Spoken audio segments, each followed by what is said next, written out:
Hello everyone. So welcome you all to Ashok Tutorials Meghalayas first MTET channel. So my dear friends, you have been asking me on and on like how do CTET question paper look like and how to start preparing for the CTET exam. We have no idea at all. Is it similar with MTET? What are the subject combinations? What are the optional subjects? What is paper 1? What is paper 2? What are the language, what is language 1, what is language 2? These things you have been asking me on and on. Well, in this video I want to discuss with you the question paper, previous year's question paper of CTET, right, 2016. But before that I want to clarify a very big doubt which you all have. Now, what is the doubt? The doubt is regarding language 1 and language 2. So please listen very carefully as I'm explaining, because later on please don't text me and ask, sir, what is language 1, what is language 2, because more than hundreds of you have already asked me. That's why only I'm clarifying this doubt in this video. So see, when you choose paper 1 or paper 2, what happens is that in paper 1 we have got 5 subjects. Yes or no? What are those? Child development and pedagogy, then you have English, then you have your MIL, it can be Garo, Khasi, etc. Then you have mathematics, and then you have environmental studies, right? So 5 subjects you have in paper 1, and all the 5 subjects are compulsory. And what about paper 2 now? So in paper 2 you have again 5 subjects for science students. So those students who are from science background and who will be taking science, for you there are 5 subjects, and those arts students who want to take social science, for them there are only 4 subjects. So what are the 4 subjects now? So English, Garo or Khasi, whatever, English, Garo, Khasi, Hindi, it's up to you. These 2, right? English, then MIL, then pedagogy, and then you have social science for arts and science and maths for science students. So it basically means that you have English in paper 1 and in paper 2. You have MIL, Garo in paper 1 and paper 2. Khasi also, everything. Then you have also pedagogy in paper 1, also paper 2 also, which means 3 subjects. 3 subjects are common both in paper 1 and paper 2. So you have English, you have pedagogy, and you have MIL. These 3 subjects are common, right? So whoever is writing paper 1 or paper 2, they have to write these 3 subjects compulsory. And of course, compulsory means mathematics and EVS is also compulsory for paper 1, but I'm just saying generally, right? Then now comes the question or your doubt. What is your doubt now? See, you have been asking me, sir, in CTET it is written like language 1 and language 2. So which one should I take as language 1 and which one should I take as language 2? So when we say language 1 and language 2, what happens is that if you are taking English as language 1, then automatically Garo will become your language 2, or Khasi will become your language 2, or Bengali or Hindi will become your language 2. But if you take Garo, Khasi, Hindi, Bengali as language 1, then automatically English becomes your language 2.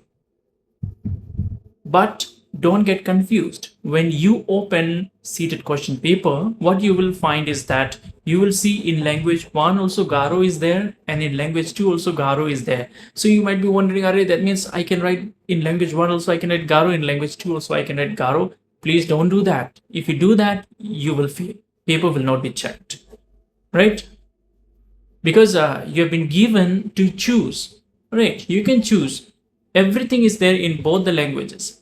Khasi also, English also, Garo also, Hindi also. So you have to be very wise and choose. If you choose English as language 1, automatically MIL, Hindi, this becomes your language 2.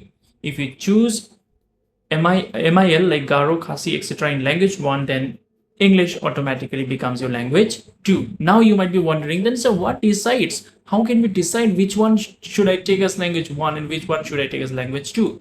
So my honest review or my honest suggestion will be that you take your MIL as language 1 and you take English as your language 2, because language 1 is a bit difficult as compared to your language 2. So if you feel that you are very much expert in English, then you take English as language 1. If you feel that no, I am more expert in Garo or Khasi or Hindi or Bengali, then you take as language 1, right? If you're expert in Garo, if you're expert in MIL, then you take it as language 1. If you're expert in English, then you take English as language 1. All right. So this is what you have to remember. So before starting with the video, I just want to congratulate all of you, those who have joined the Ashok Tutorials membership. So you guys are doing wonders. Those who have joined Ashok Tutorials Silver Gems, I know you guys are enjoying the interview videos, right? You are enjoying, you're preparing for your upcoming LP and UP government posts, because now you know the Supreme Court order has come. So because of this, many teachers will have to leave their job, which is very sad and something which should have not happened. But everything have a good side and a bad side. So here, those fresh teachers, they will be getting the opportunity to apply, right? So they will be having more chance, more opportunity to apply, when in-service teachers, those who are not meet the Supreme Court's orders eligibility, will be removed from their posts, right? So this is very sad, but what to do? We cannot do anything about it. And you might also have seen what government of Meghalaya said on this. So according to them also, we have to compulsorily finish it, right?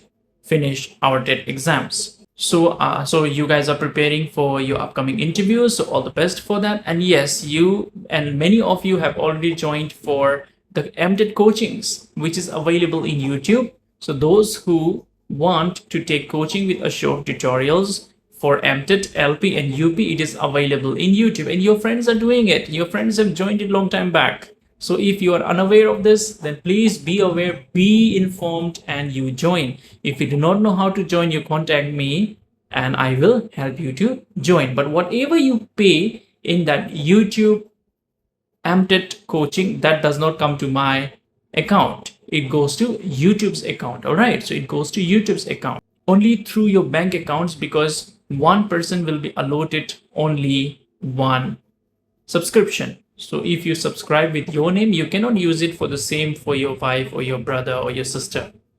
If you, then only you. It is like that. All right. So you all love to watch Netflix, right? Netflix, Amazon Prime, Hotstar. What do? You take subscription. So MTET coaching is exactly like Netflix subscription. You subscribe and you watch all the videos. That's it, right? It's like that. And yes, in addition to this, I would also like to inform that CTET coaching has been started since the 6th of September 2025. So we already finished one subject.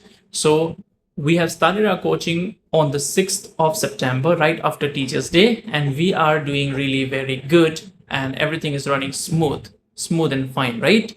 So we all are enjoying there. So those who want to join, please join as soon as possible, because if you join in October, you might have to pay late fee. All right, you might have to pay the late fee if you join in October. So I would like to advise you to join as soon as possible, those who wish to.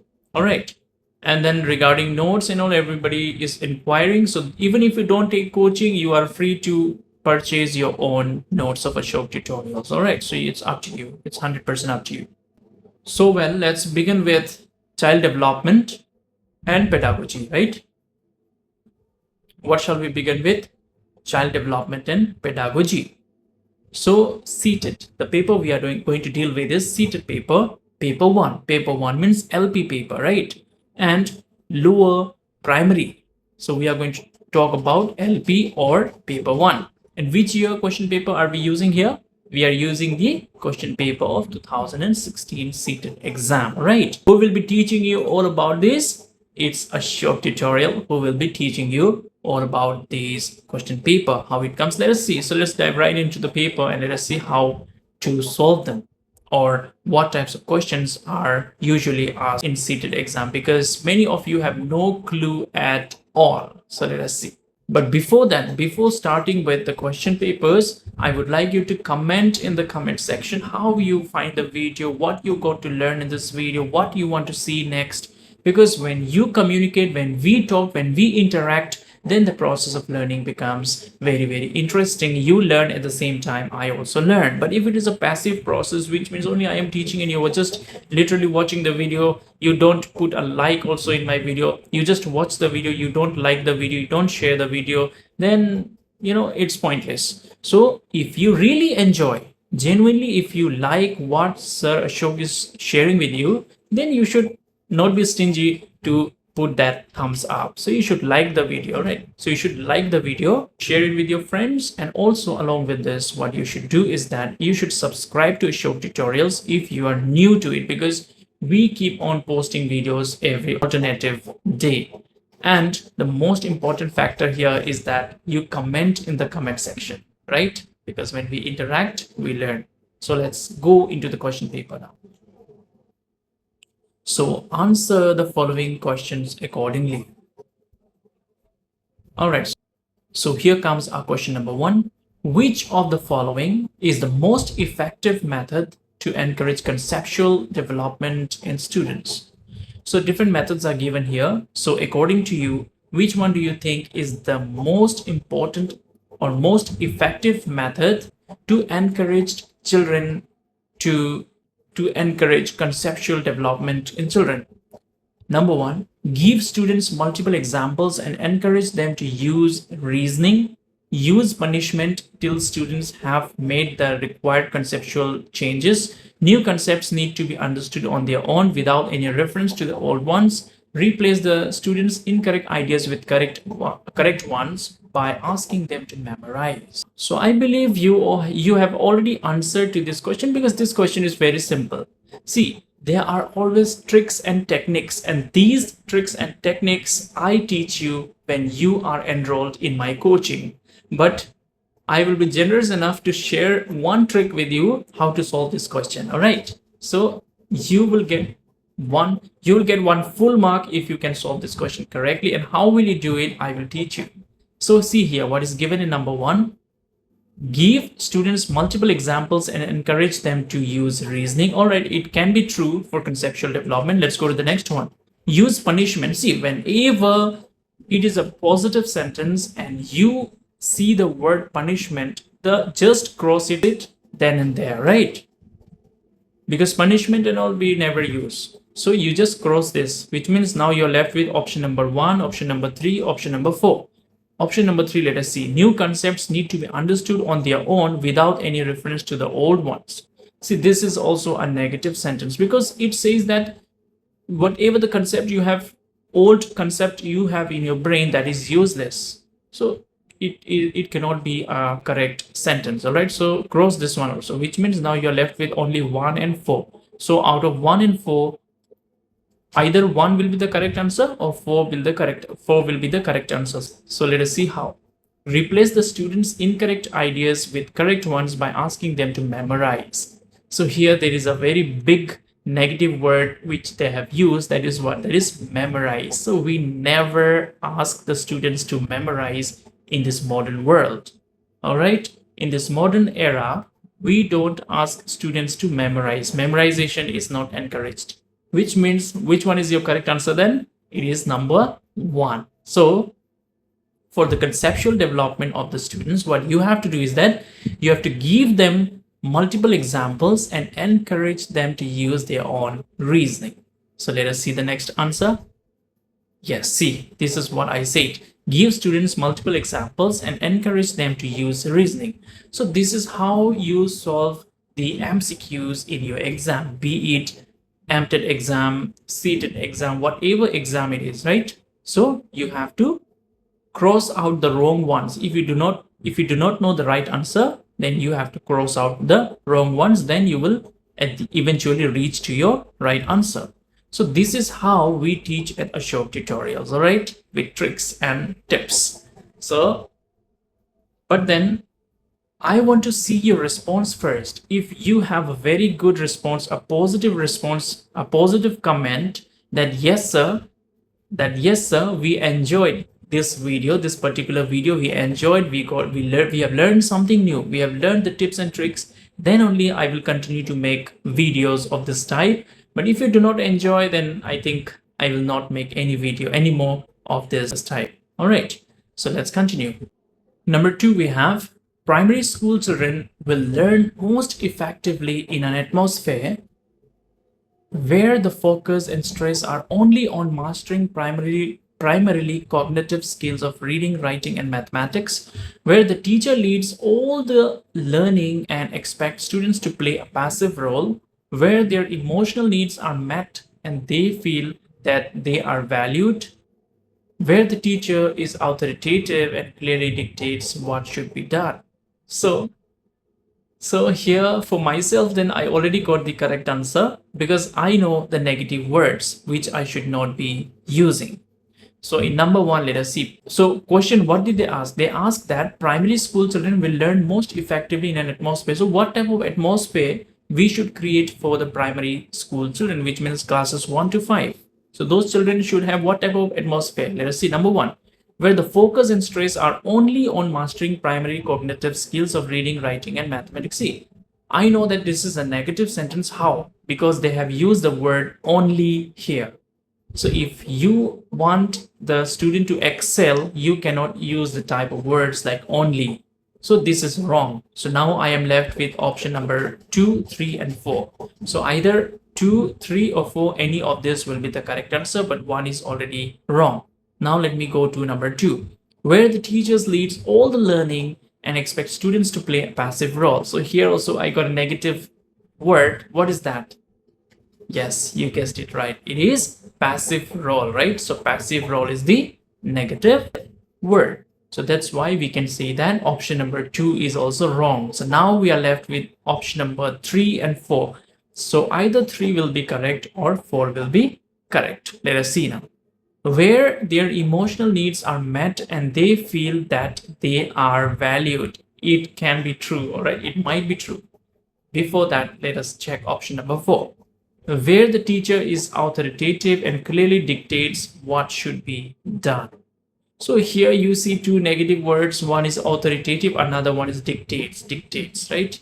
So these things are also wrong. A teacher should not be authoritative, all right, but should be approachable, should be friendly, should be sympathetic, should be empathetic, right? Which means option number 4 is also wrong. So here our correct answer is option number 3. That is where their emotional needs are met and they feel that they are valued. So this is our correct answer.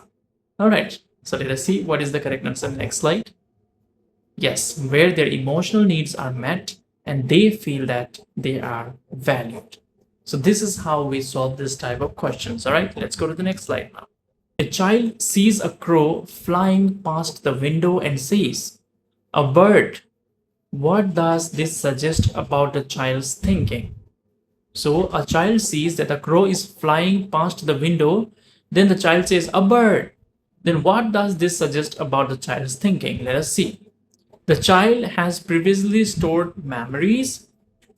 The child has developed the concept of a bird. The child has developed some tools of language to communicate her experience. So which one do you think will be the correct option here? So now you see, my dear friends, these type of questions are not easy to answer because all can be true, only 2 can be true, only 1 can be true, none of them can be true. So this type of questions need a deep understanding. So if you have a deep understanding of this question, then only you will be able to answer this, else you will lose mark easily here. So what does it say? It says that a child has seen a crow and then the child said a bird. Then what does this suggest about the child's learning? So of course, option A is correct. The child has previously stored memories. All right. Then option number B, the child has developed the concept of a bird. This is also true. Option number 3, the child has developed some tools of language to communicate her experience. Of course, this is also true. So what is the correct answer here? all the three, which means number one, option number A, B, and C, all are correct. Let us see the actual answer. Yes, it is option number A. Option number one, A, B, and C. Great. Now we have number four. What should a teacher tell her students to encourage them to do tasks with intrinsic motivation? See, before answering this question, you should know that there are two types of motivation. One is intrinsic motivation, another one is extrinsic motivation.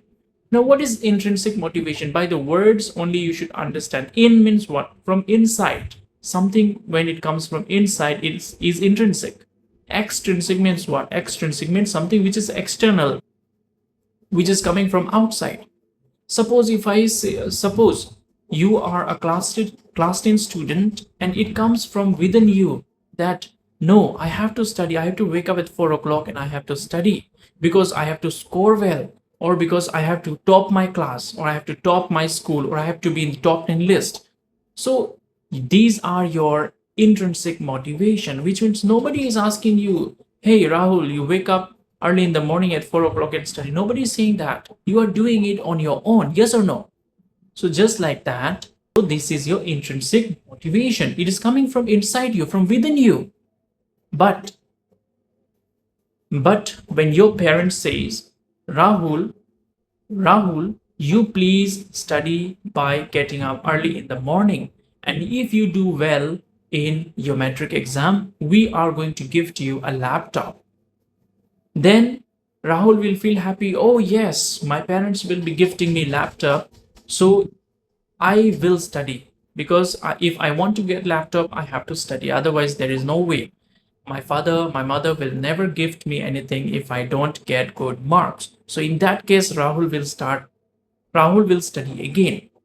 So intrinsic motivation of Rahul is when Rahul thinks himself that yes, I have to top, it is my responsibility, I really want to top my class, I want to be in top 10 list. This is intrinsic. But extrinsic can be, suppose the brother says, I'll gift you a mobile, or I'll gift you a bike or a car or a laptop, then that is external motivation. So these things you have to understand. See my dear teachers, it is not possible for me to teach you each and everything in this video. If I teach you each and everything in this video, then this video will be for maybe 5 hours. So that is not possible. That's why only we have started with the coaching, right? So if you like the way I teach, then please kindly join the coaching. So I'm sorry, I'll not be able to explain everything, all right? But whatever I feel important, I'll explain it to you. Fine? So what should a teacher tell her students to encourage them to do tasks with intrinsic motivation? What should the teacher do? Complete the task fast and go to play. They are asking about what type of motivation? Intrinsic motivation, which means it should come from within, from inside of the child. Complete the task fast and go. Is it intrinsic value? Is it intrinsic motivation? I don't think so. Try to do it, you will learn. Maybe this can be true. Let us go to option number 4. Come on, finish it before she does. This is comparing, so this is also wrong. Why can't you be like him? See how he has done it perfectly. This is very, very wrong way of teaching, because you are comparing somebody to someone else. You are not respecting the individual differences. So there are a lot of things to talk about, but here the correct answer according to me is option number B. It is option number 2. That is, try to do it, you will learn. So the child will get from within, oh yes, ma'am is saying that if I do it myself, I will learn something. So this is my internal or intrinsic motivation, right? Internally, like, yes, internally I am motivated with my teacher's word, right? So it's like that.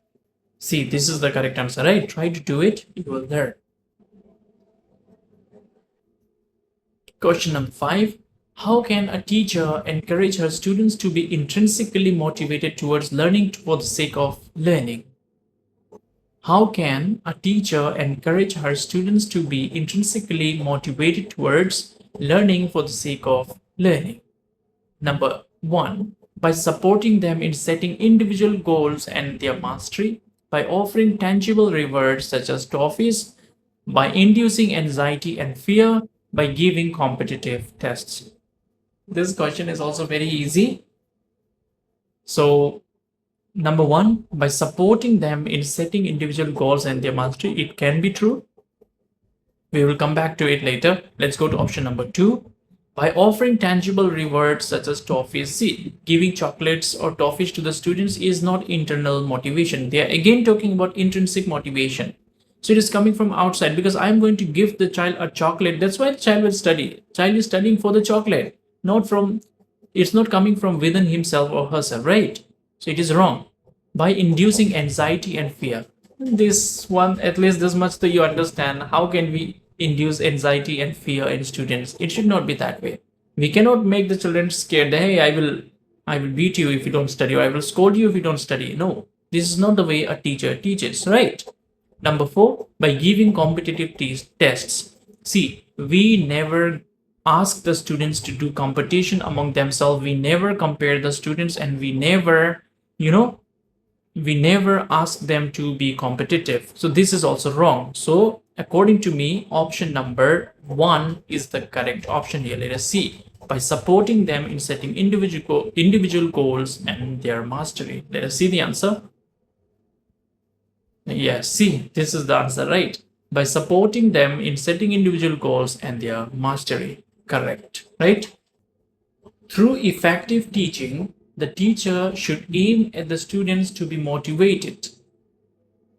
Through effective teacher, what the teacher should do? The teacher should aim that the students are motivated. Let us see how. Number one, by using punitive measures so that they respect the teacher, to perform so that they get good marks in the end of the year examination, to learn so that they become curious and love learning for their own sake, to rote memorize so that they become good at recall. See, I already got my answer here, but I will not reveal the answer. First, I will tell you why other answers are wrong. So number one, by using punitive measures so that they respect the teacher. See, teachers, we never demand respect. We never demand respect. We earn the respect. We earn the respect. We never demand. And punitive means, I think it means something about punishment. So I will say, hey, if you don't respect me, I will give you punishment. Is that the way we teachers do? No, we don't do that. So this is wrong. Number two, to perform so that they get good marks in the end of the year examination. We never encourage good marks. I will never say that, Radha, you have to get good marks, else Rohan will get ahead of you. I will not be saying that, right? Like I should not say that, Radha, you have to get good marks, else Rajiv will go ahead of you. So this is not the way how we do it. We are teachers. We never compare and we never encourage marks. I will never say that, hey, Rita, you have to get good marks, all right? You have to get better than John. No, it is not like that. So this is also wrong. To learn so that they become curious and love learning for their own sake may be true. We'll come back to it. Let's go to number four. To rote memorize so that they become good at recall. This is very, very bad. Rote memorization means what? Rote memorization means ratification. What is that? Ratification, which means you don't understand anything, but you're just busy mugging up things. You're just busy mugging up the things for your, you're just busy mugging up the things because you don't understand. Rote memorization means you don't understand anything, but you just memorize. So that is very, very bad. As teachers, we should never encourage the students to do rote memorization. So here the best option is option number three. Option number three, that is to learn so that they become curious and love learning for their own sake. Let's see the next slide answer. See, to learn so that they become curious and love learning for its own sake. So this is how we learn, right? Let's go to the next one now. Which of the following is an example of effective school practice? So we have to give here an example which is an example of effective school practice. Number one, individualized learning. Number two, competitive classroom. Number three, constant comparative evaluation. Number four, corporal punishment. So which of the following is an example of the effective school practice? Individualized learning, competitive classroom, constant comparative evaluation, corporal punishment.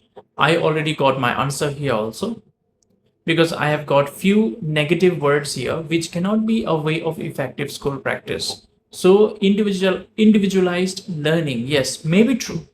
Next one, competitive classroom. This cannot be true because we never encourage them to compete among themselves. I will never say that, hey Sarah, you have to get more than John. Hey Radha, you have to get more than Anjali. I will never say that because I'm an effective teacher. I don't come to class, I don't go to school to create competition among the students. No.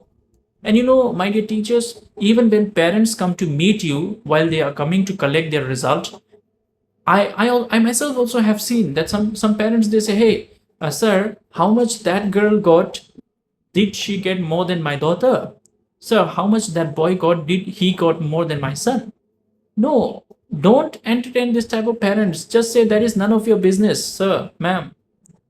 This is none of your business. Don't compare your daughter or your son to anybody. They have their own limitations and shortcomings, and they have their own area of interest and individual differences. So this is how you as teachers should teach even the parents. We teachers, sometimes we even have to teach the parents. So never compare the students and even ask the parents not to do so, right? So here, competitive classroom is negative. I will cancel it. Then number three, constant comparative evaluation. This is also wrong. Corporal punishment, very much wrong, because we don't give corporal punishment in schools. It is already banned, right? It is illegal to give corporal punishment to any student. So here the best option is option number one, that is individualized learning. Let's see. Individualized learning. Let's go to the next question now. Question number 8. The cephalocaudal principle of development explains how development proceeds from head to toe, rural to urban areas, general to specific functions, differentiated to integrated functions. This is a very important topic which we have in our child development pedagogy subject, which I have already taught to my students. I have already explained to them there are two types of development. One is cephalocaudal, another one is proximo-distal development.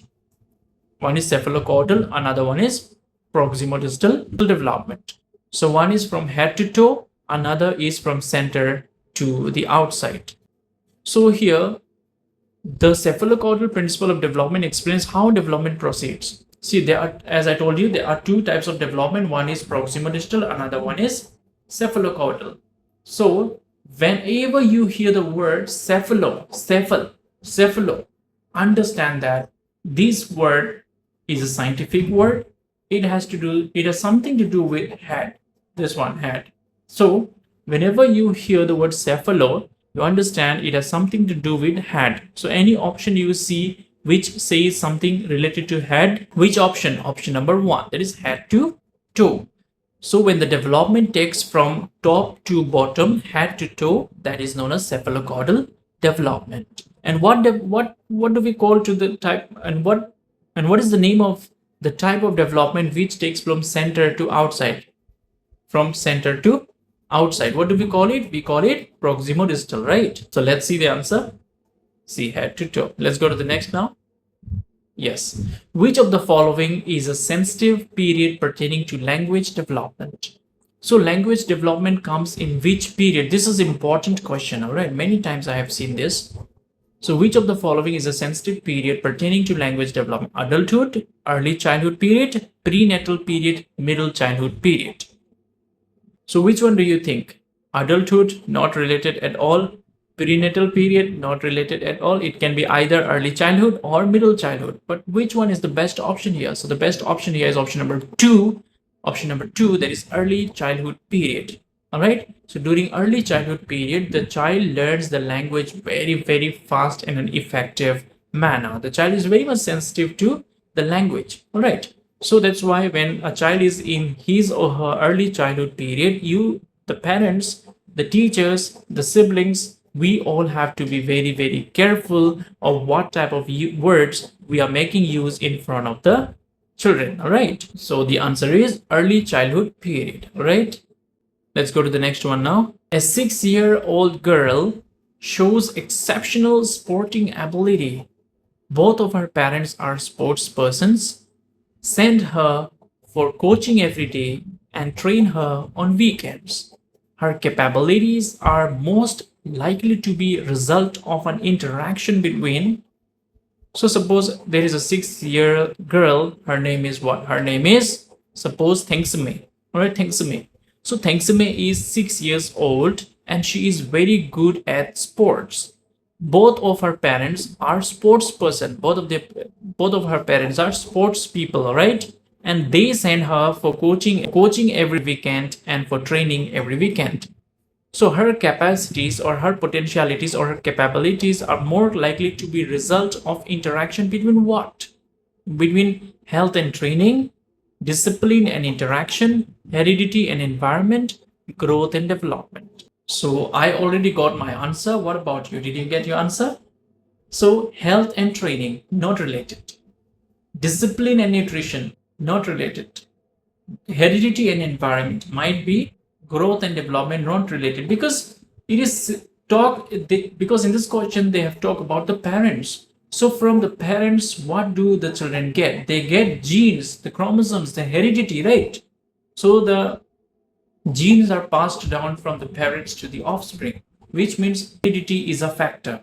So you will see that a singer's son becomes singer, a teacher's son becomes teacher, an actor's son becomes actor, right? Shah Rukh Khan's son, Aryan Khan becoming actor, Sonu Nigam's son becoming singer, Udit Narayan's son becoming singer.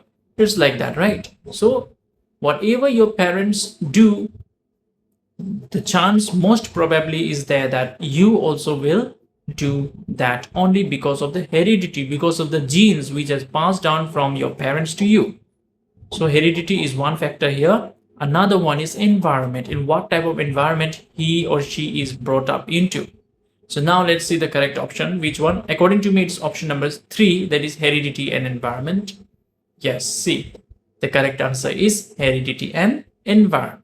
Which of the following are secondary agents of socialization? See, this also I have taught in my coaching very well. There are primary agents, there are secondary agents of socialization. So what are primary agents? What are secondary agents? So those things I have already taught. My students will be able to answer these types of questions. So if my students are watching this video, then please comment down in the comment section. All right, I will be feeling very happy for that. And I will be giving a heart like in your comment. So which of the following are secondary agents of socialization? It's very easy question. I don't even have to read. School and immediate family members, family and relatives, family and neighborhood, school and neighborhood. Which one is secondary here? School and immediate family members? No. Family and relatives? No. Family and neighborhood? No.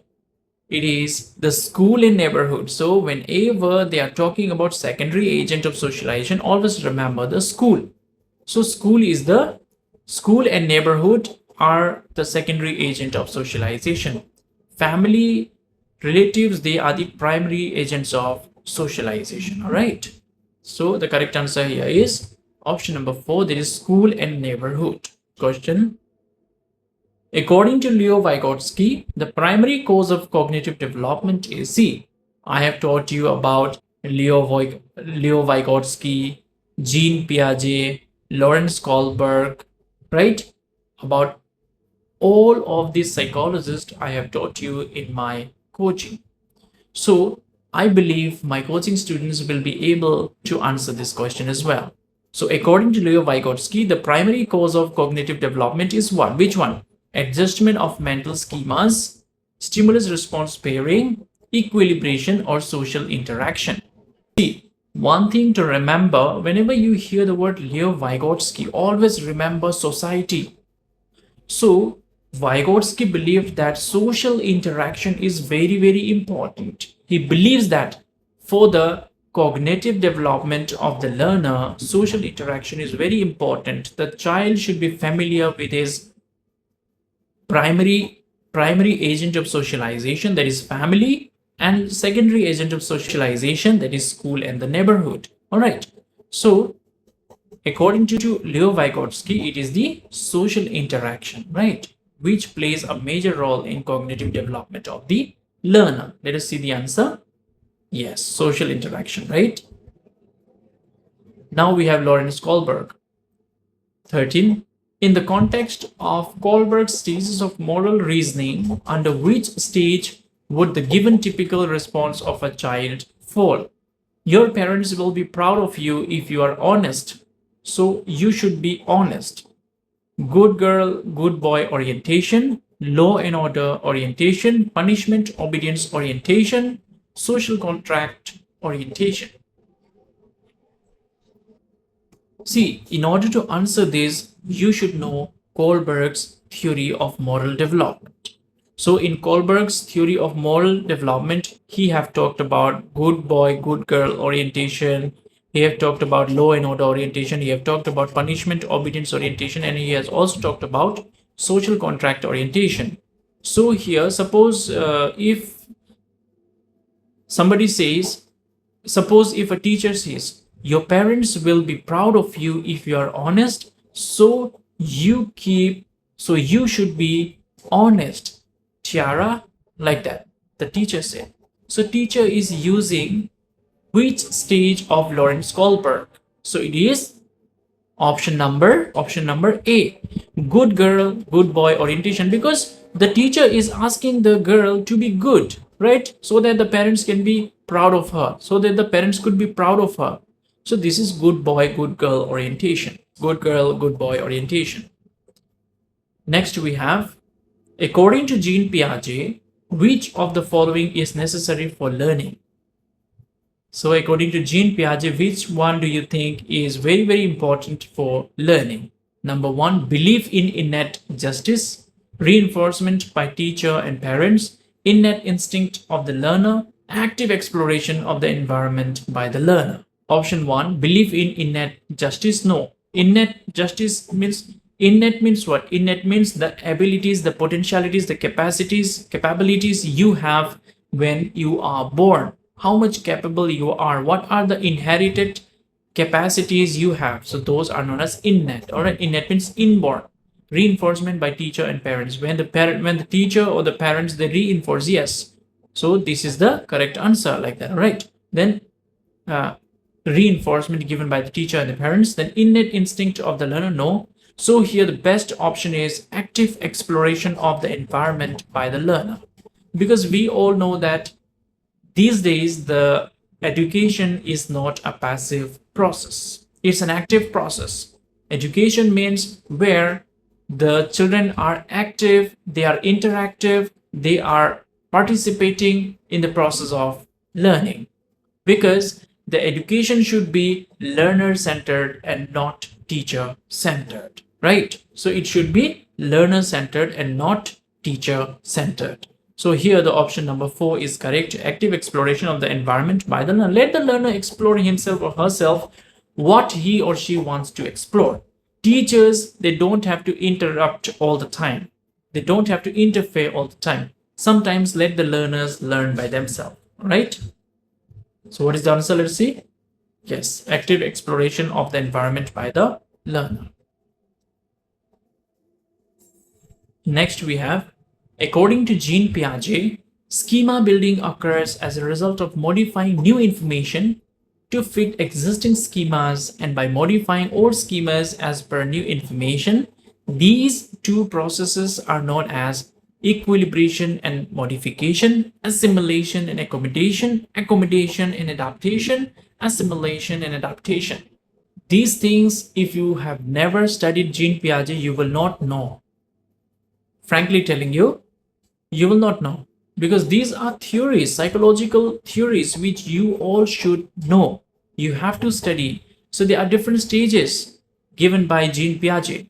So here it says when modifying new information to fit existing schema, Jean Piaget has talked about schemas. So what are schemas? So those things you will know only when you go into detail about Jean Piaget's theory. So he says here that modifying new information to fit existing schemas and by modifying old schemas as per new information is what? Which is the process? So it is option number B, option number 2, assimilation and accommodation. So assimilation and accommodation is the process by which new information or existing schemas are, modified. All right. Let's see the correct answer. Yes, it is assimilation and accommodation. Now we have question number 16. In a progressive classroom setup, the teacher facilitates learning by providing an environment that discourages inclusion. So first of all, you understand what the question is asking. The question is asking about in a progressive classroom. In a progressive classroom, the teacher will facilitate learning by providing what type of environment to the learner? Discourage inclusion? Wrong answer. Cannot be. We should never discourage. Encourages repetition. The word encourage is good, but then repetition they have said. Repetition we don't encourage. Wrong. Which means option number 1 is also wrong. Option number 2 is also wrong. Number 3, let us see. Promotes discovery. Excellent. We'll come back. Option number 4 is restrictive. Very, very wrong. We never restrict the learners from learning. So it is the best option here is option number 3, that is promotes discovery, which means the teacher will encourage the learners to discover by themselves, to construct the knowledge by themselves. The teacher will act as the facilitator, the guide only. The teacher will not interfere all the time, right? And will allow the learner to explore, to promote, to discover. All right. So the correct option here is option number 3, that is promotes discovery, right? Now here comes Howard Gardner, the hero because of whom we know that everybody is good at his or her own intelligence.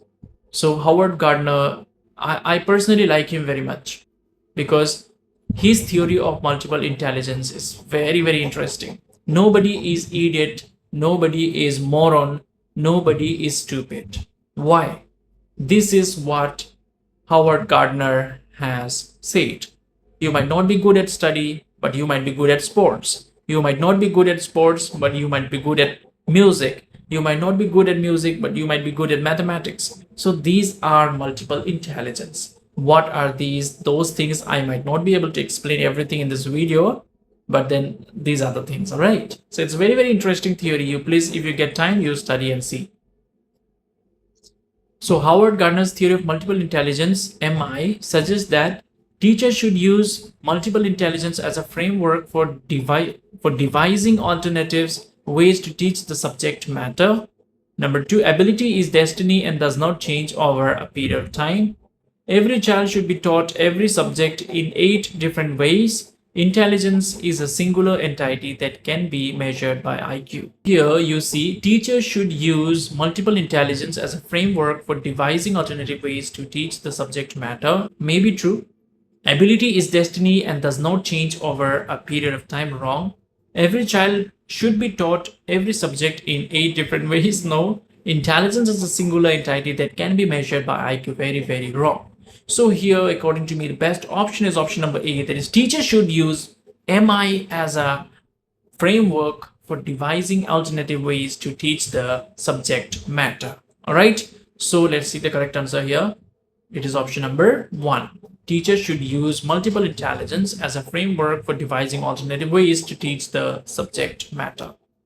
Let's see the question now. A 3-year-old child explains that milk is produced by a machine at the milk booth, whereas her mother tells her that it comes from cows. The child changes her mental representation and now believes that milk comes from cows. Which of the following would explain this change?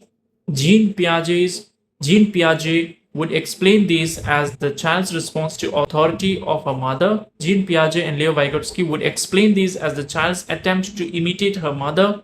Jean Piaget and Leo Vygotsky would explain this as egocentric nature of the child's thought.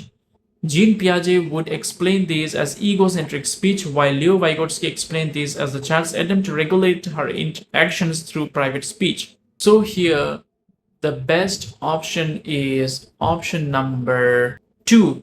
That is, Jean Piaget and Leo Vygotsky would explain these as the child's attempt to imitate her mother, because her mother said, no, baby, the milk does not come from machines. Actually, it comes from cows. All right. So then the child also agrees. So this is imitation. Number 2, Jean Piaget and Leo Vygotsky would explain this as the child's attempt to imitate her mother. 19. Gender is a or an innate equality, social construct, biological entity, physiological construct. This is just like this question is just like a cakewalk. It's very, very easy and simple.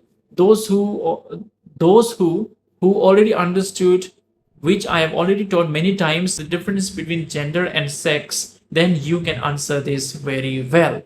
Gender is what? Innate quality? No, wrong. Biological entity? No. Physiological construct? No, it is social construct, which means boys should wear blue dress, girls should wear pink dress, boys should play with cars, with guns, and girls should play with Barbies, with kitchen sets. Who says this? The society says this. So gender, this is boys will do like this, girls will do like that. Who says this? The society says. That's why gender is a social construct. All right, remember, it's very important. Social construct, right? Now, question number 20. As a teacher who firmly believes in social constructivist theory of Leo Vygotsky, which of the following methods would you prefer for assessing your students? So suppose you are a believer, you believe that whatever Leo Vygotsky have said about the constructivist approach of teaching and learning, which one do you think would be the best for assessment of the students according to you? Number 1, fact-based recall questions, objective multiple choice type question, collaborative project, standardized test. So fact-based recall questions, no constructivism is taking place here.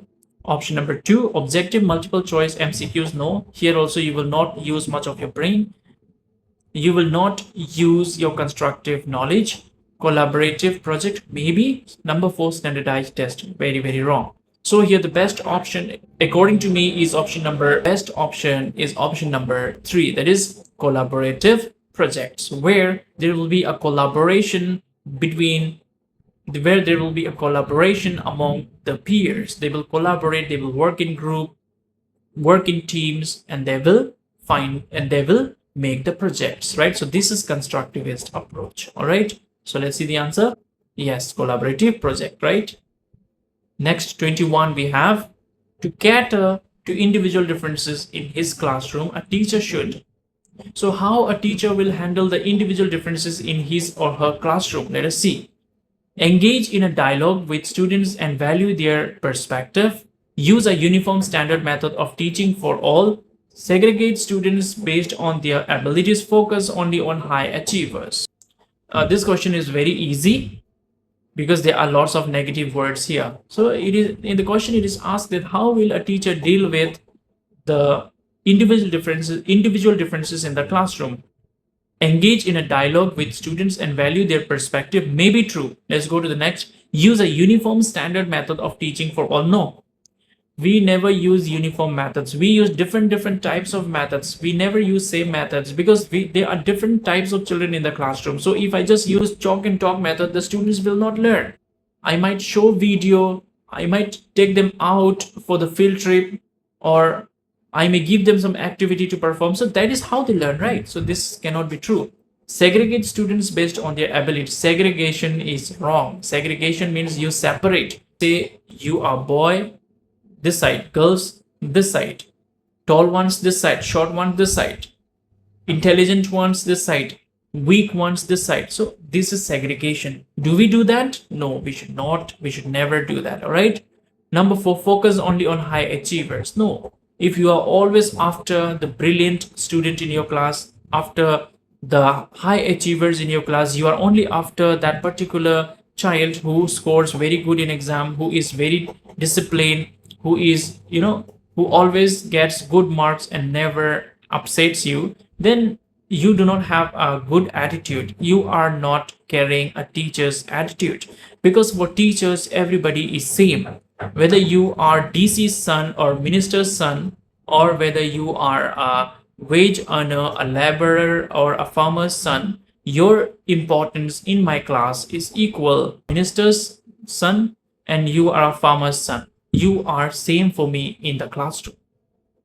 I do not have any biasness. I do not have any soft corner for you. All right. So it should be like that. There should be no segregation. I should never segregate. All right. So here the best option is option number 1. That is engage in a dialogue with students and value their perspective. All right. So yes, engage in a dialogue with students and value their perspective. 23 we have, according to NCF 2005, the role of a teacher has to be. What is the full form of NCF? First of all, I would like to ask from you.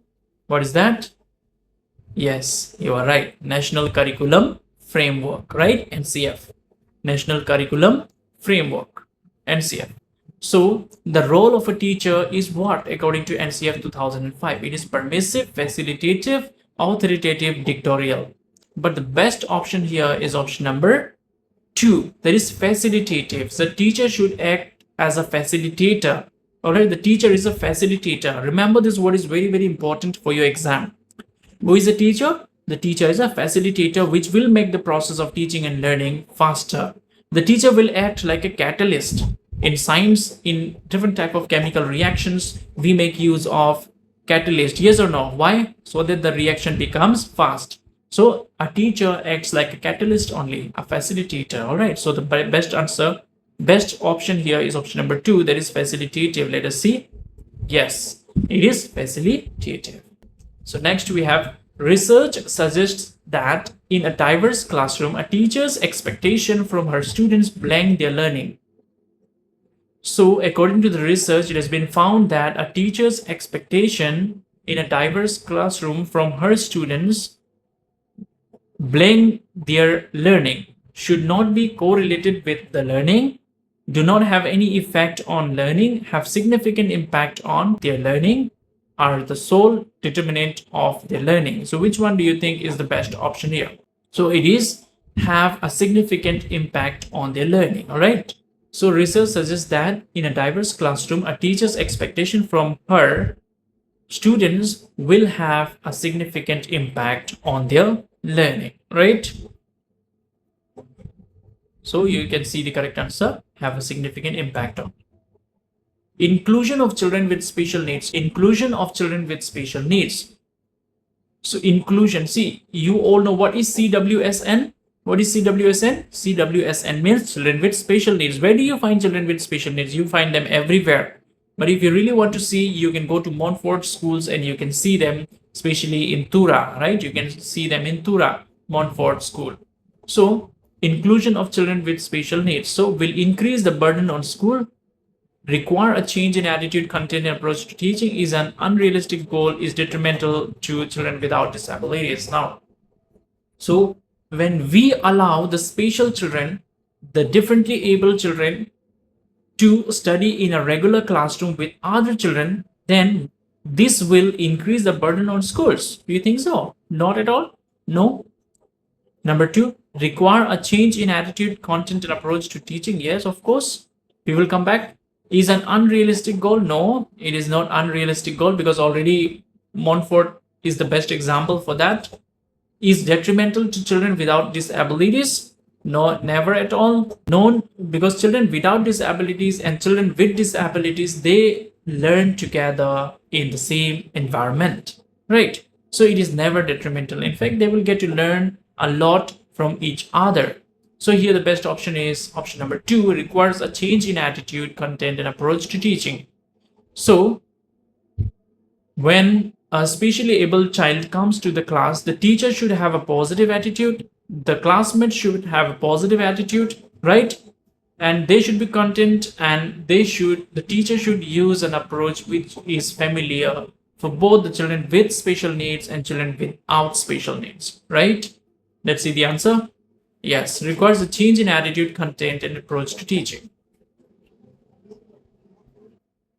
26. Having a diverse classroom with children from varied social, economic, and cultural backgrounds enriches the learning experience of all students.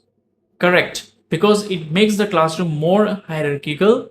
Incorrect, because it leads to unnecessary competition. Incorrect, because it can confuse the children and they may feel lost. Correct, because children learn many skills from their peers. See, this one is very easy.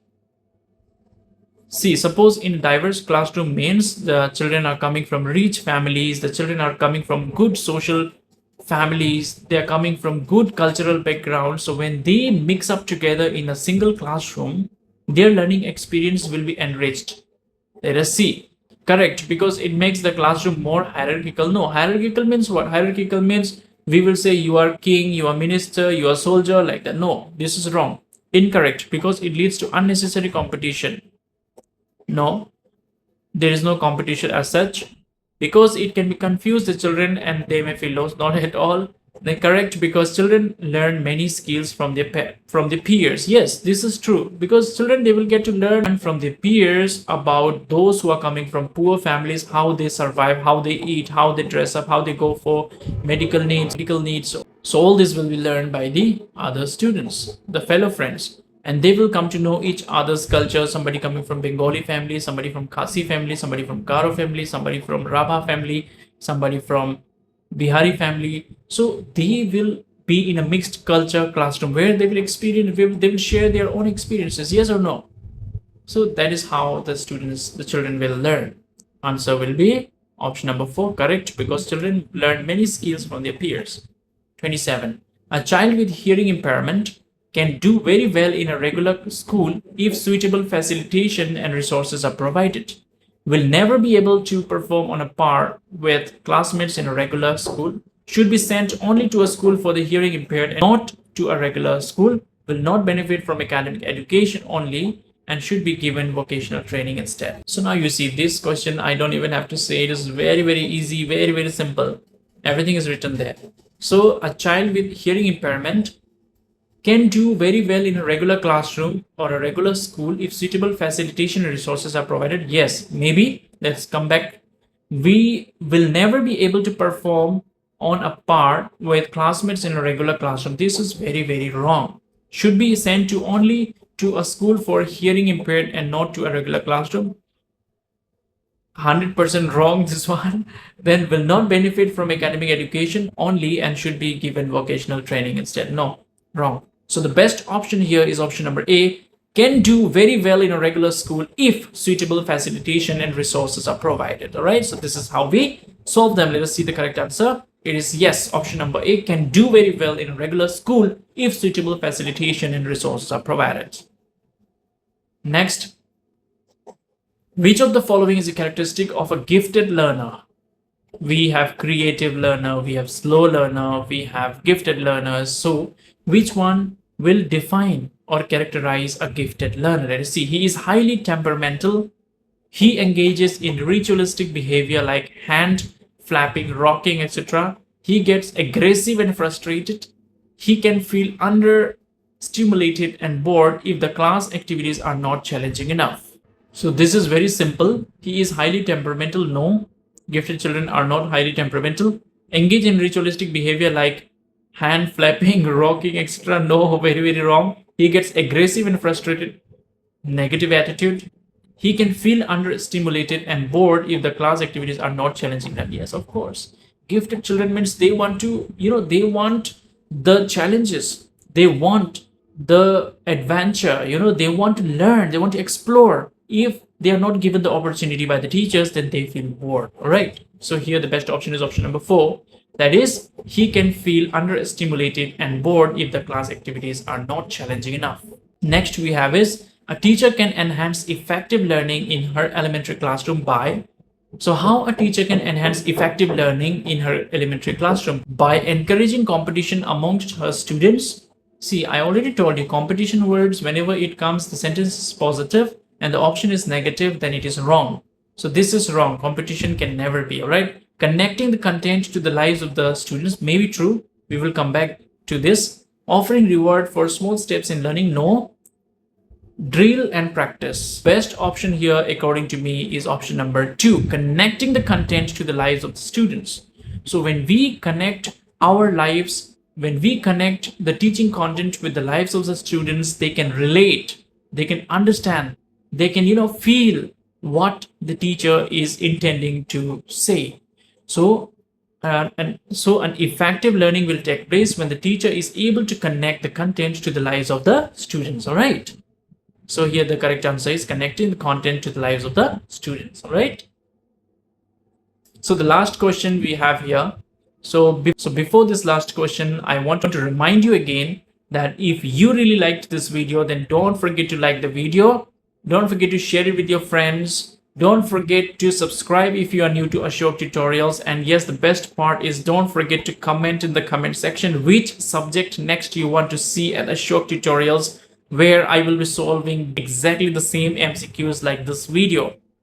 So if the target is, if I receive 100 comments, then only I will make the next video.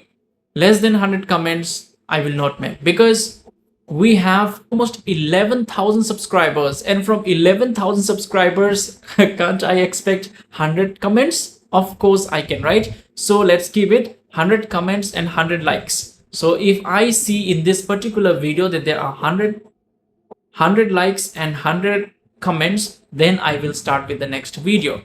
So let us see when we get that 100 likes and 100 comment. If today, then maybe tomorrow I will start with the next video. If in 1 week, then after 1 week only I will start with it, because your likes and your comment shows that yes, you are enjoying my work. Yes, you are getting to learn something. Yes, you're able to upgrade your knowledge, right? Yes, I am being able to help you in a certain way, if not much, even a little. Also, I am able to make an impact in your life. I am able to make you ready for your exams, because now all of you have to appear for the exam, right? So that's why, this is my small initiative, that where I have solved this MCQ of 2016 CTET exam paper 1. So it is not that only paper 1 LP people should watch this. No, UP people can also watch it, because pedagogies are related. All right.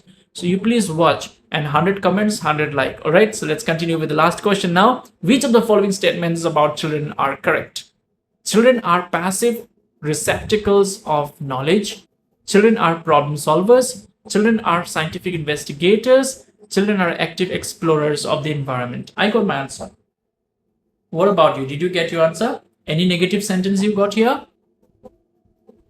Yes, you got it right. In option number A, you got the negative sentence, or you got the negative word, that is passive. Passive, no. Students are not passive listeners or passive learners. They are active learners. They don't just sit in the classroom and listen to our lectures. No, not like that. They participate, they interact, they do the activities, and they are involved, and that is how they learn. All right, so that is negative. Children are problem solvers. Yes, children are problem solvers. All right. See, children are scientific investigators. Definitely, children are scientific investigators because they are curious. They are ready to learn, right? Children are active explorers of the environment. Of course, the children, they like to explore. You bring a small toy car or a Barbie or anything and gift it to your children, they will break it the other day, right? They will break it the next day itself. Why? Do you think that they are angry because of that they are breaking? Or do you think they don't like it, that's why they break it? No. They are breaking the toys because they want to explore. They want to explore and see, if they take out the tire of the toy car, what they see inside. If they want to see what is inside. If they remove the glass of the toy car, they want to see who is sitting inside the car, right? So there is what, these are all their inquisitiveness, these are all their active exploration. All right, so don't beat your children, don't scold your children when they break the toys which you bring for them. All right, so that's why they are children, they want to explore, they want to learn more and more. So that's why you should be generous parents who will be buying the toys, enough toys for your children. All right, so because they are learning, they're enjoying, they're making their childhood memorable. All right, they're making their childhood memorable. All right, so here the best option is omit A and rest BCD is the correct answer, which means option number 4, that is BCD. Let us see. Yes, BCD, right? So this is the correct answer here. Before I end this video, I would like to request you all to please join the membership of MTET coaching, which is available at YouTube, just like Netflix or Geo Hotstar or Amazon Prime. Please go to Ashok Tutorials membership channel.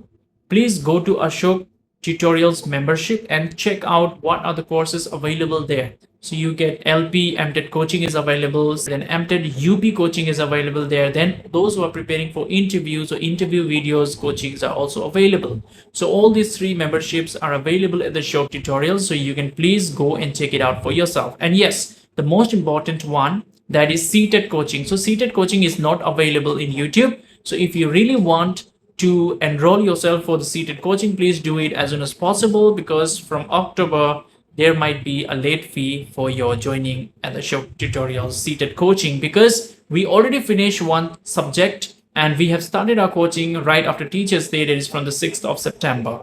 But does not mean that you are too late, you are always on time. So if you want, you enroll. If you don't want, no issues. All right, so if you want to contact me for anything, Ashok tutorial notes are also available for both LP and UP, CTET and MTET. All right, all the notes are available, and even the previous year's solved question papers are available with Ashok tutorials, both for CTET and MTET. So those who want to get a copy of it, you can just contact and WhatsApp in the WhatsApp number given on the screen. All right, so those who I ask you to call me, you please call. Then I have one request here, that please, whenever you inbox me in WhatsApp, mention your full name and mention the place from where you are talking to, your town or your city from where you belong. So you please mention those details and then only you text me, because I will not reply to any random messages, because it is very difficult for me to reply to random messages, because there are lots of unnecessary messages also, means they just do time pass. So we don't have time to time pass, right? So that's why I want only the genuine candidates, the serious candidates to text me. So that's why I need your name and I need your address from where you are talking or communicating to Ashok tutorials. All right, so I think this is all of this video. So thank you everyone for staying connected with Ashok tutorials, Meghalaya's first MTET channel. Thank you.